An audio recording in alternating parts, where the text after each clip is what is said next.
My name is Brian Coleman. My company is Original AfroWear, and what we do is what's categorized as streetwear.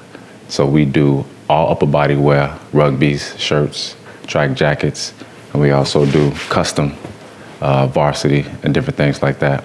I got in the game through headwear with a company called American Needle. That was my introduction. I started out as a sales rep, which showed me how to deal with buyers and stores and those type of things. And from there, I met Mustafa, DJ Mustafa Rocks, who was already doing a line called Brother Man. And I started repping his hats as well. His was at the time where Fubu, Karl Kani, those brothers were just coming out, Cross Colors. So he started out in that same tier with those guys, which a lot of people may not know or recall that he was one of the originators right here from Chicago. And once we began repping his pieces and putting things in more stores, we started working a little closer together through the idea of Ronnie, one of the owners of American Needle. So once his deal with his Brother Man hats had made his transition, he had a brand a logo that he had set called Afro America. And he showed it to me. And he wanted to do a line out of it for the culture. It was a red, black, and green flag.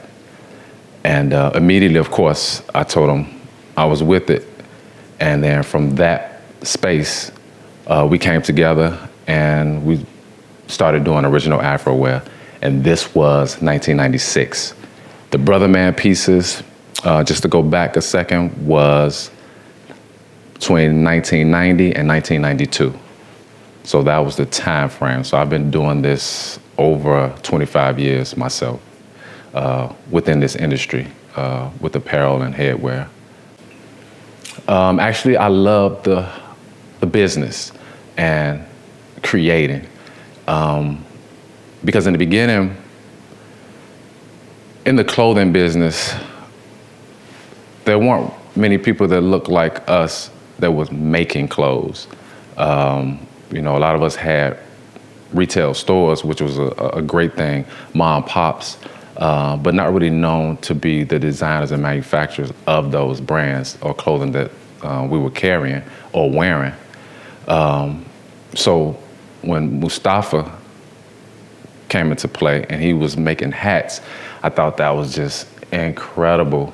So that gave me that much more motivation. It's like, wow, okay. And that's what started the second spark. Seeing him do it first, and then myself transitioning right behind him. So that was definitely the spark that got me into it more. And then my creative mind started going, knowing that I can get these things made as well. And him having the relationship with American Needle first, and me coming in from a fashion perspective and from a sales rep perspective, gave us the manufacturing that we needed firsthand, that a lot of people don't get and find very hard to get, where we can make things from scratch as opposed to buying blanks and printing on them. A lot of people will give their right arms to get that type of situation, and we were able to have that from day one, which gave us an advantage. So that was another plus.